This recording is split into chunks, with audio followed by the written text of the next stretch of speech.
Juan capítulo 4, verso 16. Y de alguna manera la meditación de la palabra voy a conectarla con este evento y con parte de mi vida en particular.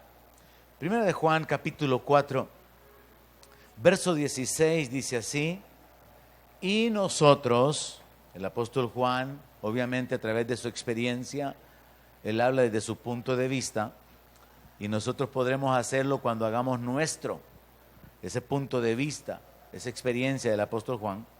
Y nosotros hemos conocido y creído el amor que Dios tiene para con nosotros. Dios es amor, y el que permanece en amor, permanece en Dios y Dios en él. Mire qué interesante esta frase. El apóstol Juan, que es conocido como el discípulo del amor, el apóstol del amor, el discípulo amado, ocupa estas dos palabras que yo creo que deberían de ser de alguna manera, no, si no una meta, deberían de ser una base para la vida espiritual del creyente. Conocer el amor de Dios y creer el amor de Dios. Juan dice, nosotros, él está hablando de los apóstoles, nosotros hemos conocido y creído el amor que Dios tiene para con nosotros. ¿Sabe que uno de los grandes problemas y de las áreas que el enemigo utiliza para que la gente se separe de Dios y aparte de Dios es hacerlos dudar del amor de Dios? La primera estrategia del diablo es hacerle creer a la gente que no existe Dios.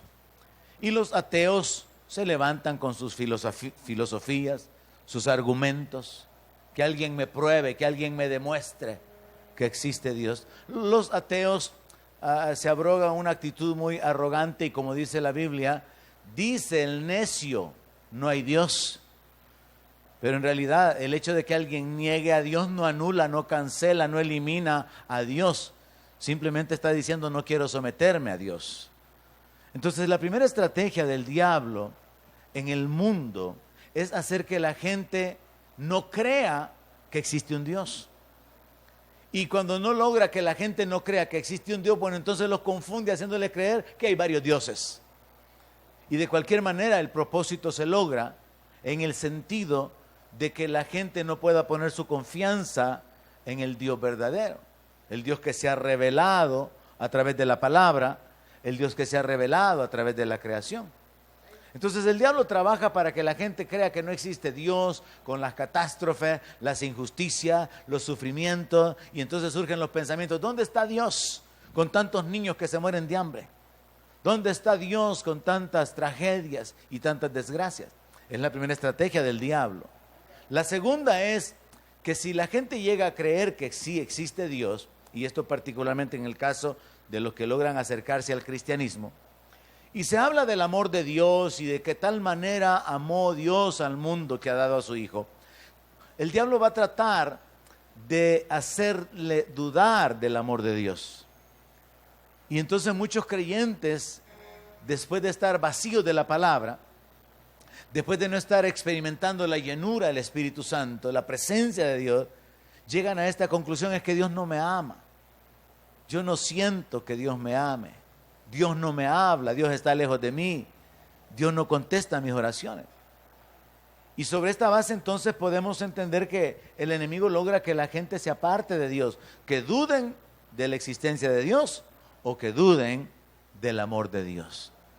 Ahora, hay dos áreas entonces contra las cuales hay que luchar, relacionadas con estos dos principios, pero que de alguna manera es algo sencillo poder avanzar. Es decir, la existencia de Dios se comprueba con la creación. Si hay una creación, hay un creador. ¿Amén? Porque es absurdo y es absolutamente imposible que exista una creación sin que exista un creador. Así que podemos establecer que se pueden obtener argumentos y razonamientos aún lógicos para poder probar la existencia de Dios aún fuera de la palabra, porque Dios se ha revelado a través de la creación. El poder de Dios se ha mostrado en la creación. La sabiduría de Dios, hermanos, se ha mostrado en la creación. Cuando usted puede ver la diversidad de los animales, el sistema en el mundo, las estaciones, cuando usted puede ver lo maravilloso que es el cuerpo humano, cómo funcionan nuestros órganos, nuestra memoria, es maravilloso, es admirable. ¿Alguien dice amén? Y por eso el salmista decía, cuán admirables son tus obras. Porque tiene que haber un creador. Entonces es fácil ir abriendo brecha en cuanto a este argumento y derribarlo porque Dios se revela en la creación. Pero el otro argumento con el cual tenemos que luchar de dudar del amor de Dios se puede comenzar a derribar con este pensamiento. El amor de Dios se confirma o se comprueba con la crucifixión. Si la creación es una prueba de que Dios existe, la crucifixión del Señor Jesucristo es una prueba del amor de Dios. ¿Por qué? Porque en la crucifixión el Señor está llevando a cabo el plan de la salvación de la criatura a la que Él ama, el ser humano, sacrificando a su Hijo. Entonces nosotros podemos darnos cuenta y llegar a la conclusión, como Juan lo hace, de que sí existe Dios, conocemos a Dios, creemos y conocemos a Dios, y creemos y conocemos el amor de Dios. Y Juan ocupa un buen espacio en sus cartas para hablarnos del amor. Y básicamente voy a decirle lo siguiente por si se duerme y ya no me continúa oyendo. El amor de Dios se puede comprobar por el Espíritu Santo que nos es dado. ¿Cómo usted puede saber que Dios le ama por el Espíritu Santo? Usted llega a sentirse amado. Usted llega a saber que Dios lo ama por el Espíritu Santo. La otra forma es, el amor de Dios se revela en el plan divino, es decir, por su palabra. En otras palabras, ¿cómo yo sé que Dios me ama? Por su Espíritu. Porque Él me ha dado su Espíritu y yo he experimentado el amor de Dios. ¿Cómo yo sé que Dios me ama? Porque Dios a través de su palabra se revela en textos como aquel que dice, con amor eterno te he amado y por lo tanto te prolongué mi misericordia. Porque yo he experimentado la realidad de la palabra, la obra del Espíritu Santo, conectada con la palabra. Yo recuerdo cuando fue una realidad para mi vida, es el texto que dice, aunque tu padre y tu madre te dejaren, con todo Jehová te recogerá. Yo recuerdo, hermano, que en mi primer año de convertido, yo estaba escuchando ese canto del dúo Esperanza que decía, cargando va el carpintero, una cruz muy pesada, en su hombro lastimado. Y yo iba meditando en ese canto que nos habla del sacrificio de Cristo con unos audífonos que mi esposa, novios éramos entonces, me había prestado. Y yo iba oyendo ese canto mientras yo iba caminando hacia mi casa, pero la convicción de la palabra, el creer la palabra que Jesús había muerto por mí, por mis pecados, fue secundado, fue respaldado por la presencia de Dios. Y yo recuerdo que comencé a llorar. Y yo estaba meditando, recibiendo, creyendo la palabra, pero al mismo tiempo experimentando el amor de Dios en mi vida. Yo no sé cuántos entienden lo que estoy hablando, pero el amor de Dios se puede sentir. Y usted llega a un punto donde usted sabe que Dios lo ama. Usted no simplemente es alguien que va a la iglesia. No, usted es alguien que ha probado que Dios es bueno y que Dios lo ama. Y no necesita decirle a Dios, abrázame, cúbreme. No, la presencia de Dios, el Espíritu Santo en su interior, le hacen experimentar la realidad del amor de Dios. No solamente la presencia de Dios, porque la presencia de Dios puede fortalecernos, puede vivificarnos, sanarnos. La presencia de Dios puede llenarnos de paz. La presencia de Dios puede llenarnos de gozo. ¿Hay alguien conmigo?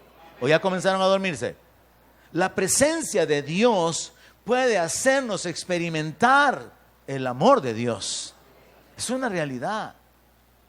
Ahora, en el caso de los apóstoles, Juan dice, nosotros vimos su gloria, gloria como del Hijo unigénito. Ellos lo vieron, ellos vieron a Jesús, caminaron con Él, lo oyeron hablar, lo vieron hacer milagros, lo vieron usar la palabra de autoridad y que las cosas sucedieran, lo vieron transfigurarse. Entonces Juan y los apóstoles, particularmente Juan, Pedro y Jacobo, fueron testigos de muchas cosas. Y por eso es que Juan puede hablar como lo leíamos en el verso anterior. Nosotros hemos creído y hemos conocido el amor. Nosotros somos testigos, dice el apóstol Juan. Nosotros vimos su gloria, pero nosotros que creímos sin ver, nosotros tenemos la evidencia del Espíritu Santo que nos ha sido dado para poder experimentar la paz de Dios, el gozo de Dios, la libertad, la autoridad, la vida, el perdón, el amor de Dios. Y son experiencias reales. ¿Qué estoy tratando de decir con esto? El creyente tiene la oportunidad de trascender, de elevarse a otro nivel, no solo de la letra, no solo de la información, al nivel de la experiencia. ¿Cómo yo sé que hay poder en el nombre de Jesús? Porque los demonios se sujetan en el nombre de Jesús. ¿Cómo yo sé que Jesús responde? Porque hay milagros que suceden cuando clamamos a Él. Entonces Dios quiere llevarnos al nivel de la experiencia.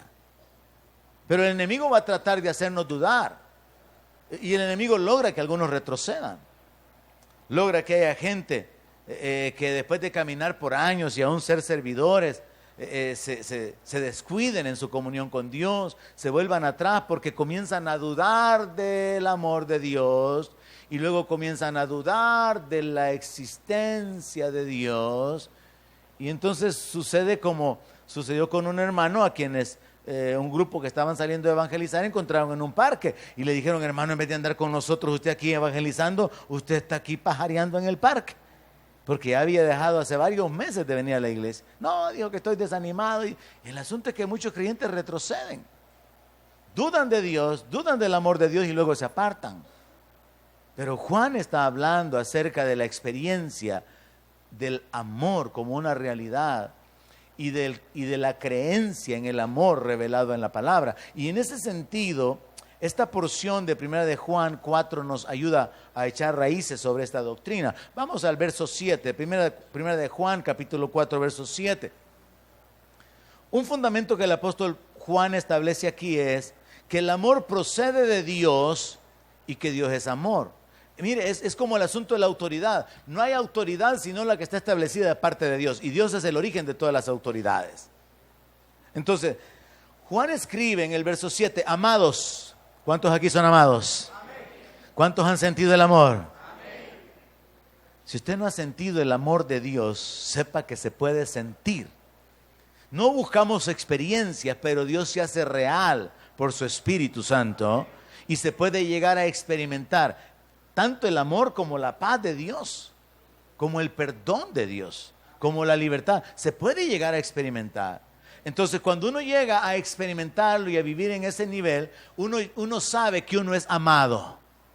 Uno acepta por fe, uno acepta por la palabra: soy hijo de Dios, soy perdonado, Él me ha adoptado. Pero luego llega al punto de la experiencia, donde el Espíritu da testimonio a su espíritu que usted es un hijo de Dios. Vea, todo comienza creyendo, pero luego usted avanza hacia la experiencia. Usted comienza creyendo que hay poder en el nombre de Jesús, luego lo ocupa y ve el respaldo. Usted comienza creyendo que Dios le va a responder, ora y entonces Dios le responde. Dios nos lleva al nivel de la experiencia. Dios quiere llevarnos a ese nivel de experiencias. Y cuando llegamos al nivel de experiencias, entonces podemos posicionarnos, como Juan lo hace aquí: amados. ¿Quién es un amado? Alguien que sabe que es el objeto del amor de alguien. Y Juan está hablándole a los amados. Y a los amados les da la instrucción que al final es parte del mandamiento del Señor Jesucristo, el segundo mandamiento: amémonos unos a otros. Y luego hace esta declaración: porque el amor es de Dios. El amor es de Dios. Entiéndase, el amor procede de Dios. El amor se origina en Dios. Sin Dios no hay amor, pues. ¿Y porque hay Dios, hay amor, pues? El amor es de Dios. Y entendamos que el amor no son palabras, son acciones. El amor son actos de servicio. El amor son intenciones de beneficiar, de bendecir. El amor son actitudes de honra. El amor no es el romanticismo que se maneja en el mundo. El romanticismo con el que muchas veces las jóvenes sueñan, de un hombre cariñoso que le habla de una manera tan especial y tan escogida, y que tiene carro y que le va a abrir la puerta del carro todos los días de su vida y que la va a tratar con cariño y que todo el tiempo se va a desvivir por ella. No, el amor de Dios, el amor son acciones para bendecir, para beneficiar, para honrar, para servir, para levantar. Y cada vez que usted haga algo para beneficiar a otros, usted está caminando en amor. Sí, las palabras cuentan, pero no de la manera en que en el mundo se acostumbra a proyectarse. Entonces, Juan hace esta declaración: el amor es de Dios. Pero miren lo que dice después: todo aquel que ama es nacido de Dios y conoce a Dios. O sea que solamente naciendo de nuevo se puede amar. Y mire, hermano, que sí necesitamos nacer de nuevo. Porque si no nacemos de nuevo, nosotros podemos en lo natural mostrar afecto, interés, cariño y aún querer, como cualquier padre, lo mejor para sus hijos, o como una pareja de personas inconversas y sin un conocimiento de Dios, querer vivir mutuamente, querer vivir juntos y bendecirse o servirse mutuamente. Pero aquí se está hablando de un amor en un nivel más elevado, de un amor que prefiere, de un amor que honra, de un amor que levanta. Y eso solo es posible con el amor de Dios. Entonces, el apóstol Juan dice que el que ama es nacido de Dios y conoce a Dios. Pero que el que no ama no ha conocido a Dios, porque Dios es amor. Entonces hace una segunda declaración sumamente importante. El amor es de Dios, era la primera. Pero ahora está diciendo, Dios es amor. Hay una gran diferencia. O sea que aquí se nos está diciendo que el carácter de Dios se manifiesta en amar, pero también se nos está diciendo ahora que la naturaleza de Dios es amor. Dios es amor. De todos los frutos, o del fruto del Espíritu, de las virtudes o de las bondades relacionadas, bondades o cualidades morales, no hay ninguna otra que se conecta con Dios excepto el amor. Dios es amor, su esencia, su naturaleza. Él es amor, de Él fluye el amor. Y entonces por eso Él nos carga o nos encarga con ese mandamiento, y el Señor Jesucristo enseñó que el primer mandamiento era amar a Dios y el segundo amar al prójimo, y que ahí se resume la ley. Porque como Dios es amor, Dios es el Dios de aquellos que deciden en fe caminar en amor. Pero en medio quedan algunas líneas en las que tenemos que detenernos, como esta: el que no ama no ha conocido a Dios. Entonces, ¿qué pasa cuando nosotros hacemos acepción de personas? Porque Santiago habla de eso. Pablo habla de que nuestro amor no sea fingido, o sea que el amor puede ser fingido. Hermanita, y de beso y de abrazo, pero por detrás, le voy a contar, venga hermana. El amor fingido. Pero también puede haber una actitud abierta donde no hay ni amor fingido, sino un rechazo, una acepción de personas, una preferencia. Y Santiago dice que eso es pecado. Y obviamente es pecado. Y ocupa el ejemplo de que si entra un hombre bien vestido a la congregación y hasta con anillo, se le dice: pase adelante, siéntese ahí al frente. De todos modos, nadie se quiere sentar allí. Véngase usted para acá. Pero si viene alguien mal vestido y se le comienza a mirar de pies a cabeza, si aparece una mujer ahí mal vestida y algo sucia la persona, entonces no existe un interés por recibirlo. Santiago escribe ese enfoque acerca de tener acepción de personas y de ser parciales o superficiales para juzgar.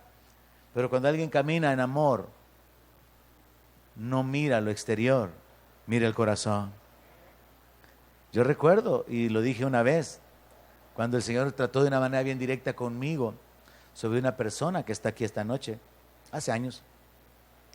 Y yo, por causa de su conducta y sus actitudes, tenía así como una distancia, que era más bien no una actitud de menosprecio, sino una actitud así como de: no creo que vaya a permanecer ni que se vaya a quedar aquí.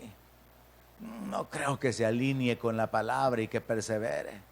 No era un asunto tanto así como de menospreciarlo como persona, sino que al ver su actitud, al ver su caminar tan lento, ya va a decir, ese soy yo, ya se va a identificar. Al ver su pasado y de dónde venía, yo podía decir, no creo que vaya a permanecer. Y yo recuerdo haber estado parado por aquí donde está el hermano Oscar cuando él venía entrando, y el Espíritu Santo me habló, y cuando yo lo vi, el Espíritu Santo me habló así directamente, y me dijo que no juzgara la apariencia, que no juzgara según las apariencias. Y ese es un principio que está en la palabra.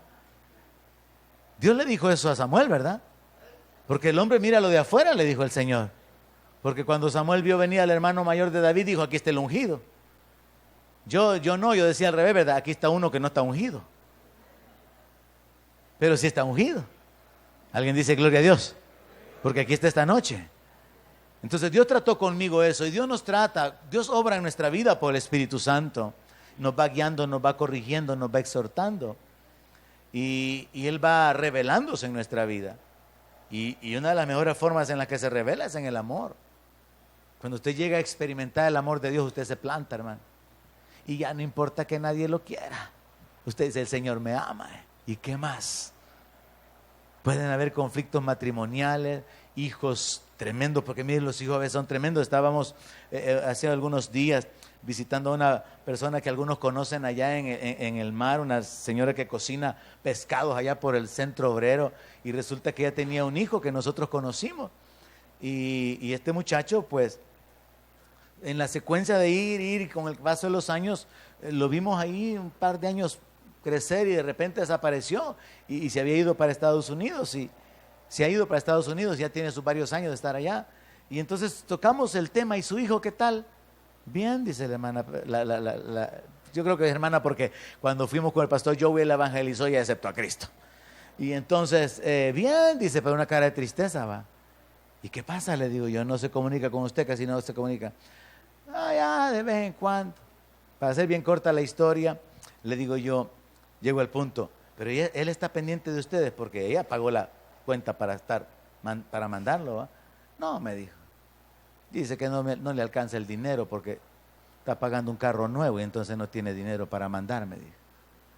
Es que hay hijos que son terribles, ¿verdad?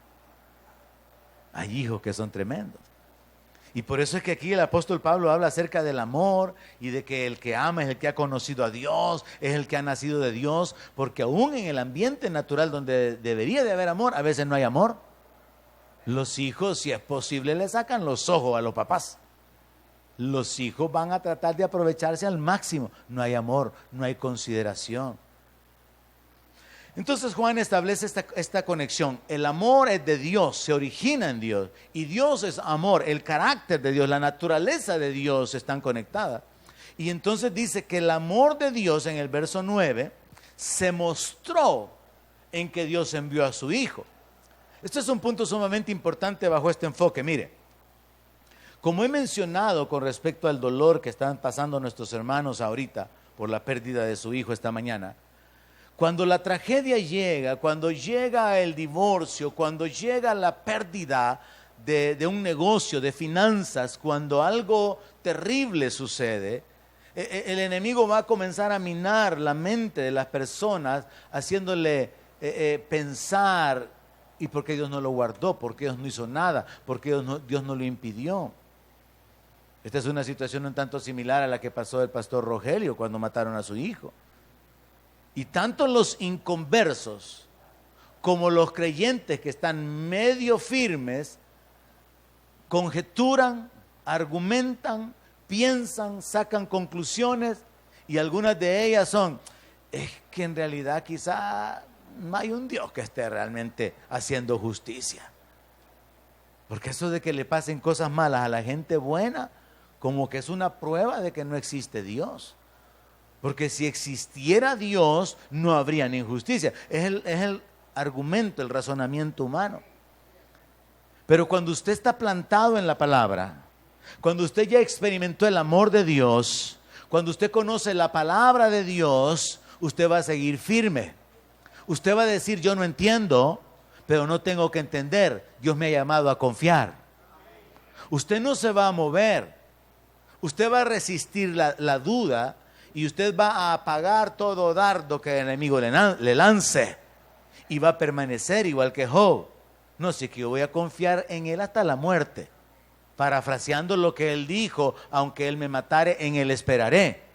El verdadero creyente sigue firme, aunque se esté muriendo, aunque su negocio se haya hundido, aunque no se sane y ya oraron por él, le impusieron manos, lo ungieron con aceite y toda clase de oraciones han sido dadas sobre su vida.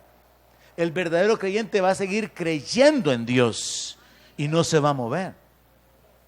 Cuando usted ha experimentado el amor de Dios, cuando usted ha experimentado el respaldo de Dios, usted tiene un fundamento para poder seguir firme. Y eso, al igual que con David, tiene que ser el modelo de vida nuestro. Recuerde cuando yo le prediqué hace varios años, antes de Goliat, y el enfoque era que antes de enfrentar a Goliat, David había enfrentado ¿a quién? Al oso y al león.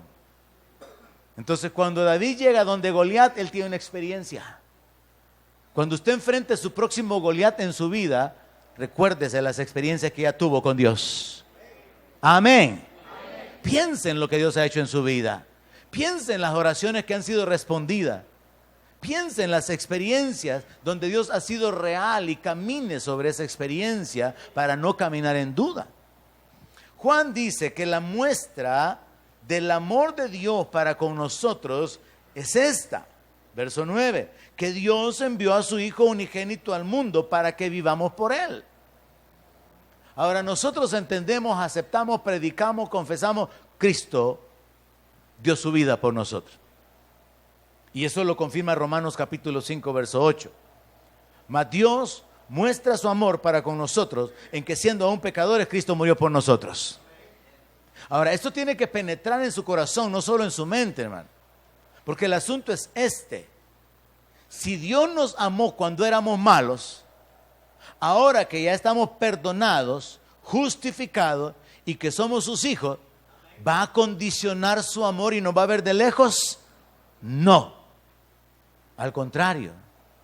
Si Él nos amó siendo malos y desobedientes y nos ha atraído, ahora nosotros podemos estar seguros de que Dios nos ama. Porque Dios no esperó a que fuéramos buenos. ¿Se imagina usted que todos tuviéramos la obligación de tener que adoptar a un niño en nuestra familia? Todos sin excepción. Y entonces hay un orfanatorio nacional donde toda pareja tiene que ir a adoptar un niño. Y usted va y pregunta que quién es el peor, que quién es el más rebelde, el más desobediente, el más problemático. Y dice, ese quiero. ¿Verdad que no? No suena lógico. Buscaría, porque eso es lo que sucede cuando alguien quiere adoptar a alguien. Uno que sea bonito. Ay, mira qué bonito como que son animalitos, ¿verdad? Los que van a recoger. Ay, mira mi amor, ¿qué te parece que el chelito? Y mira los ojitos claros que tiene. Y entonces se adopta una actitud superficial y luego el enfoque sobre la conducta. No queremos llevar a alguien que tenga un mal carácter, alguien que sea rebelde. Pero Dios, hermano, muestra su amor en que siendo pecadores Cristo murió por nosotros. Y cuando usted recibe eso verdaderamente en su espíritu, usted se da cuenta de esto. Dios nos amó antes de que nosotros pudiéramos dar nada bueno a nosotros mismos, para que ahora que lleguemos a la experiencia de saber que somos amados, reaccionemos amándolo a Él. Como dice el apóstol Juan más adelante, nosotros le amamos porque Él nos amó primero. ¿Hay alguien aquí que ya ama a Dios? Él nos amó primero. Y nuestra reacción debería de ser, Él me amó cuando yo no era digno de ser amado. Y por causa de que Él me amó, yo quiero amarlo a Él, quiero agradarlo a Él, quiero honrarlo a Él, quiero servirle a Él. Recuerde que el amor no son palabras, son acciones. El amor se muestra en la honra, el amor se muestra en el servicio, se muestra en la preferencia. El amor se muestra en la actitud y en todas las acciones en las que se procura levantar, beneficiar a alguien, honrar a alguien. Y ahí es donde habrá de manifestarse nuestro amor hacia Dios. Pero Dios mostró su amor para con nosotros en que Dios envió a su Hijo unigénito. Sí, pero todavía nos pasan cosas malas. Pero no olvide que el amor de Dios ya fue demostrado. Este es un punto importante. Cuando usted esté padeciendo, cuando hayan situaciones negativas sobre su vida, cuando hayan cosas que usted no puede arreglar, cuando hayan cosas que están fuera de su control, cuando usted esté padeciendo circunstancias en las que parece que el enemigo se ha levantado y aún ni siquiera Dios responde, nunca, nunca, nunca comience a divagar en su mente y a pensar sobre la fidelidad de Dios, porque Dios es fiel. Nunca comience a dudar de la veracidad de la palabra, porque su palabra permanece para siempre. Nunca, nunca dude de la bondad de Dios, porque Él es bueno. Y plántese. Él ya me mostró su amor, en que Jesús fue enviado a morir por mis pecados.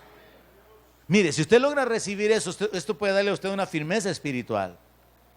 Porque aunque no entendamos toda la historia de nuestra vida, toda la telenovela de nuestra vida, toda la película de nuestra vida, ni sepamos qué es lo que va a venir por delante, nosotros ya deberíamos de saber y estar plenamente convencidos.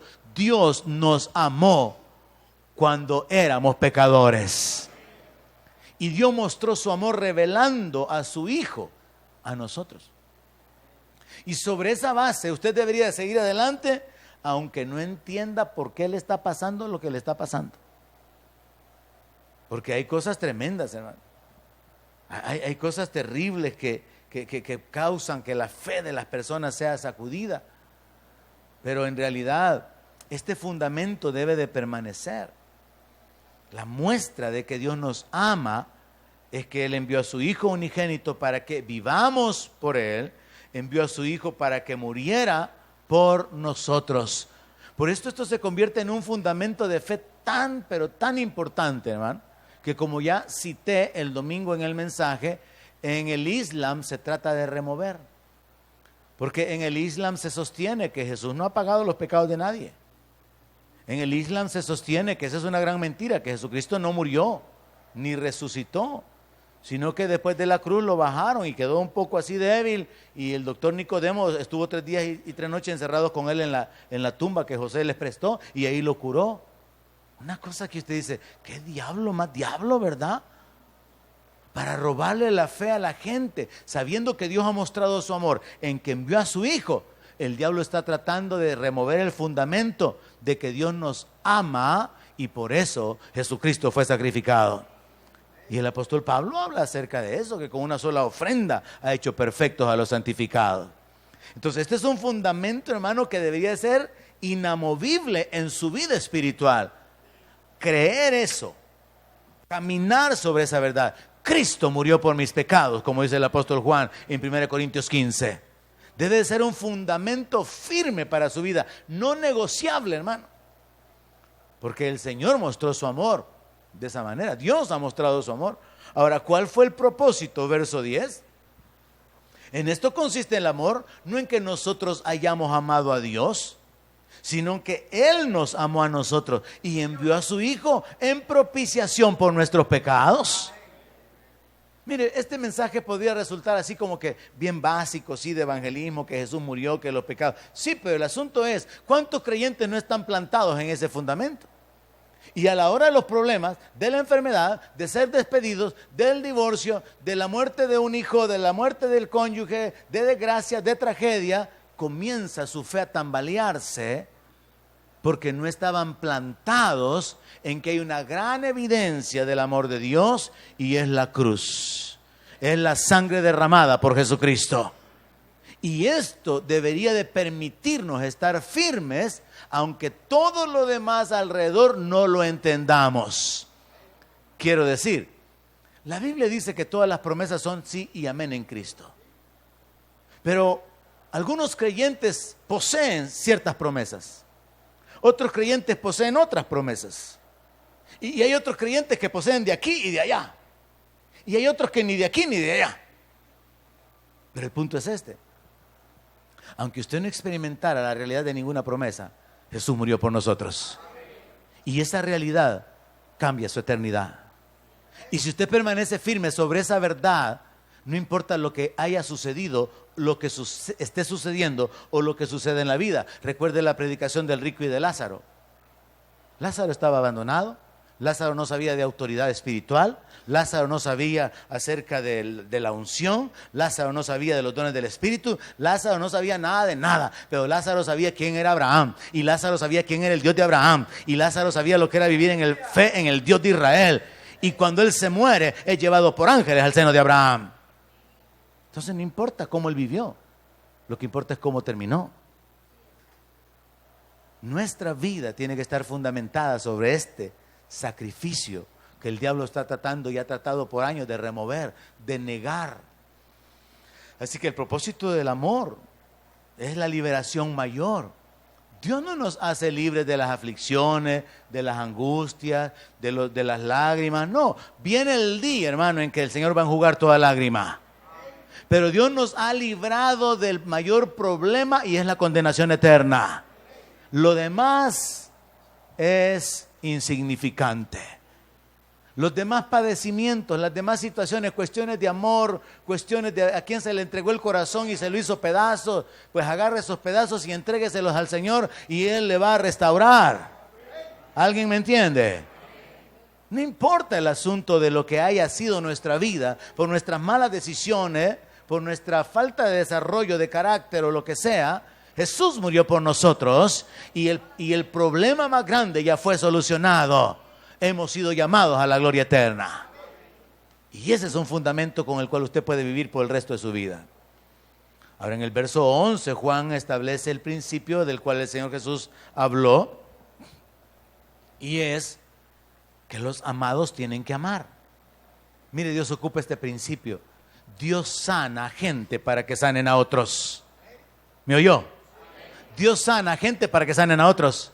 Dios liberta cautivos para que vayan a libertar a otros. Dios bendice a algunos para que vayan a bendecir, para que sean de bendición. Dios da vida para que demos vida. Dios nos perdona para que perdonemos. Dios nos muestra misericordia para que seamos misericordiosos. Dios nos ama para que amemos. Entonces Dios lo pone como mandamiento. Al igual que sed perfectos, sed santos. Dios lo pone como un mandamiento porque aún poniéndolo como mandamiento no le damos mayor importancia.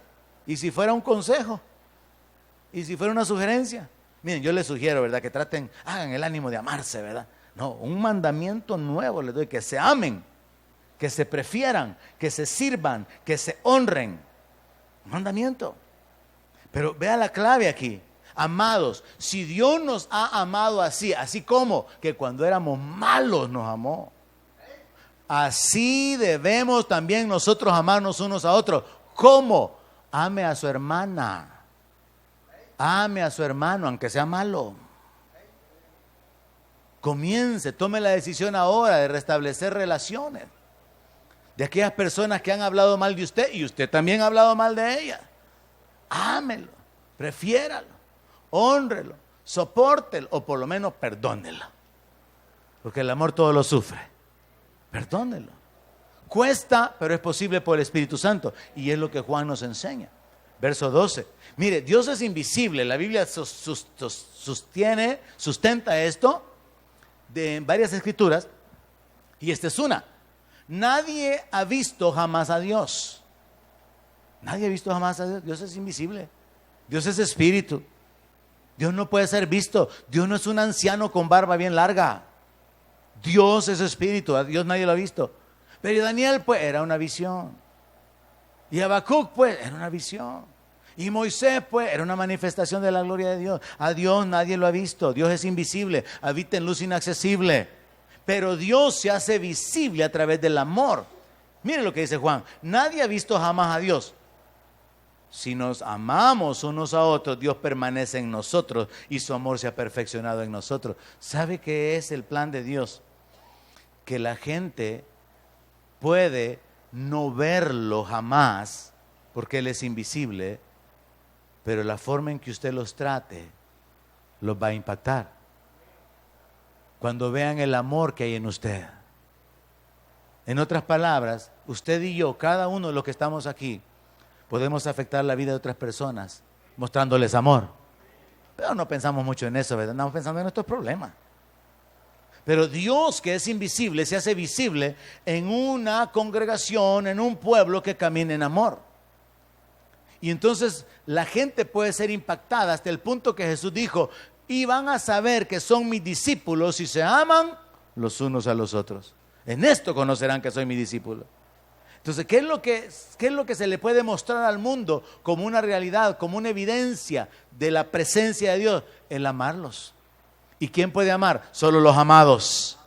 Así que si usted no ama, no ha nacido de nuevo y no es amado. Pero cuando usted comienza a caminar en amor y perdona, sirve, tolera, prefiere, honra, ya Dios está obrando en su vida. ¿Me estoy dando a entender? O sea que la evidencia de la realidad de la presencia de Dios en nuestra vida es caminar en amor. Porque cuando caminamos en amor estamos imitando a aquel que nos amó primero. Y estamos caminando en el poder y en el espíritu que nos ha sido dado. Y de eso es de lo que el apóstol Juan habla en los siguientes versos. Verso 13 dice, en esto conocemos que permanecemos en Él y Él en nosotros, en que nos ha dado su espíritu. No es un asunto de reunirse para oír predicaciones, enseñanzas y charlas. No.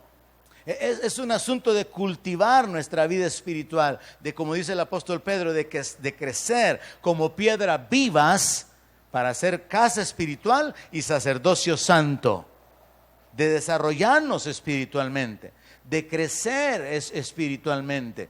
No es un asunto solamente de oír palabra, de acumular palabra, sino de vivir bajo la experiencia de ser guiados por el Espíritu, vivificados, fortalecidos, sanados por el Espíritu, consolados por el Espíritu. ¿Cuántos saben que Él es el consolador?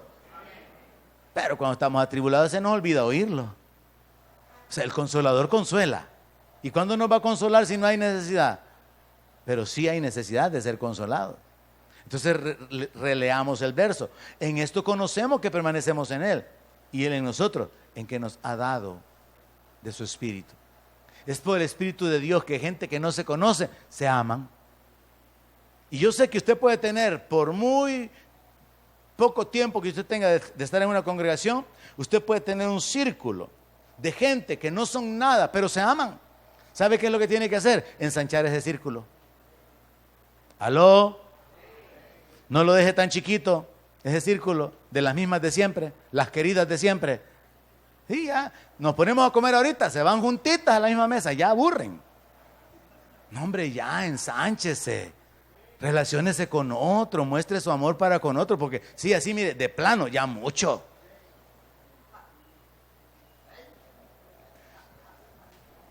Entonces necesitamos crecer en el amor y saber que es posible por el Espíritu Santo. Juan entonces dice, y nosotros hemos visto y testificamos que el Padre ha enviado al Hijo, el Salvador del mundo, y todo aquel que confiese que Jesús es el Hijo de Dios permanece en Él y Él en Dios. Tenemos los testigos del amor de Dios. Los apóstoles se convirtieron en los testigos de la realidad del amor de Dios. Ellos testificaron, Dios nos ama. ¿Cómo lo sabemos? Porque entregó a su Hijo como propiciación por nuestros pecados y nosotros somos testigos de eso. Nosotros lo vimos su gloria, gloria como del unigénito Hijo de Dios. Nosotros lo vimos, dice el apóstol Juan. Ellos experimentaron el amor de Dios. Ellos conocieron el amor de Dios a través de la revelación del plan, de la expiación. Y en el verso 17 como algo experimental. Y concluyamos con eso esta noche. En el verso 17, Juan dice esto. En esto se ha perfeccionado el amor en nosotros, para que tengamos confianza en el día del juicio. Pues como Él es, así somos nosotros en este mundo. En el amor no hay temor, sino que el perfecto amor echa fuera el temor, porque el temor lleva en sí castigo, de donde el que teme no ha sido perfeccionado en el amor. Explicación breve para concluir. Lo que Juan está diciendo es lo siguiente. Cuando el creyente sabe que es amado, no vive en temor de juicio, porque sabe que Dios es su Padre y que su Padre lo ama. Pero cuando alguien no está seguro del amor de Dios, vive en temor. Y muchos creyentes viven así. Muchos creyentes viven en una actitud o en una condición de inseguridad, de incertidumbre. No sé si Dios quiere bendecirme, no sé si Dios quiere responder mis oraciones, y por eso el fundamento del mensaje anterior. Sabemos que Él nos oye y sabemos que tenemos las cosas que le pedimos. Cuando el creyente no está seguro del amor de Dios, es movido fácilmente. Y entonces Juan está diciendo aquí que en el amor no hay temor. Cuando usted comienza creyendo que Dios le ama porque está escrito en la palabra y continúa experimentando que Dios le ama por el Espíritu que nos es dado, usted se planta y usted vive seguro. Dios me ama. Mi vida está en las manos de Dios. Él tiene cuidado de mí. No sé cuáles son los planes que el diablo tenga contra mí, pero Dios tiene pensamientos de paz y de bien para mi vida. No sé qué es lo que el diablo quiera traer sobre mi vida, pero Dios es fiel y jamás me va a dejar ser tentado más de lo que yo pueda soportar. Ni siquiera entiendo por qué me ha sobrevenido todo esto, pero sí entiendo algo. Él me ama y me lo ha demostrado. Y voy a caminar sobre ese fundamento. Les reto, hermano, a que la meditación de esta noche solamente pueda ser como una prueba para que usted pueda examinar en su vida devocional, en su vida personal, este aspecto. Dios nos ama.